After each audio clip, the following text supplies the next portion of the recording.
Vamos preparar a massa do bolo colocando 5 claras no recipiente da batedeira.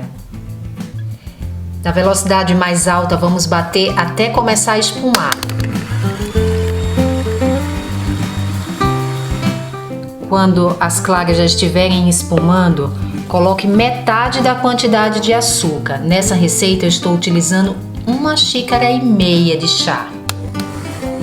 Depois de 2 minutinhos batendo, coloca o restante do açúcar e bate em velocidade ainda alta até começar a formar umas ondinhas. O merengue formou as ondinhas bonitas, começa a colocar as gemas, uma de cada vez e vai batendo.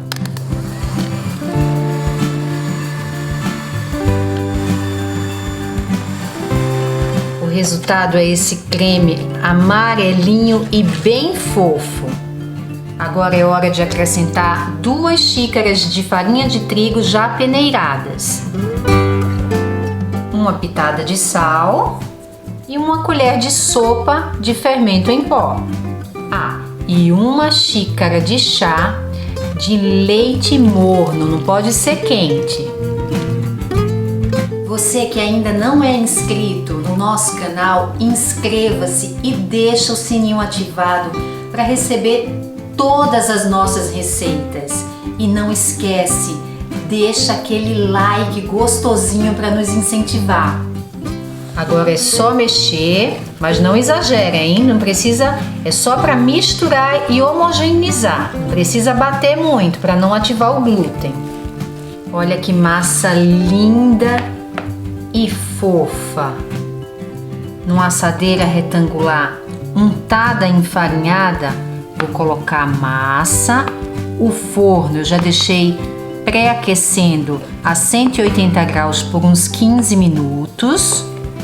E eu vou levar para assar por aproximadamente 40, 50 minutos ou até a gente sentir cheiro de bolo pela casa e passar pelo teste do palito. A forma, a assadeira que eu estou usando é de 20 por 30. Agora é hora de levar para o forno e enquanto o bolo assa, vamos preparar a calda. Vamos preparar a calda do bolo usando 1 caixa de leite condensado, 1 xícara de leite morno e 1 garrafinha pequena de leite de coco. Agora vamos mexer bem para incorporar bem os ingredientes, principalmente o leite condensado. Depois de bem misturadinho, é só reservar e esperar o bolo sair do forno. O bolo saiu do forno e com ele ainda quente, você vai pegar um garfo e furar todo o bolo. Um garfo ou um palito de churrasco, palito de dente, mas deixa ele bem furadinho.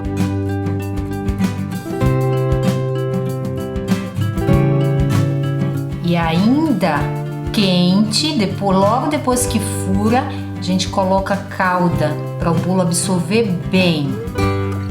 Esse é um bolo bem úmido para comer molhadinho e geladinho. Logo em seguida, vamos colocar 100 gramas de coco ralado, úmido e adoçado, aquele que a gente compra no supermercado, num pacotinho. Coloca aqui em cima uma camada bem generosa. Depois é deixar o bolo esfriar em temperatura ambiente e quando ele estiver frio, levar para a geladeira coberto com um papel filme até ele ficar geladinho. Também fizemos um bolo prestígio gelado delicioso. O link está aqui em cima. Olha como ficou fofinho e muito molhadinho. Que delícia! Você conhece como bolo gelado de coco ou como toalha felpuda? Um beijo, até a próxima receita!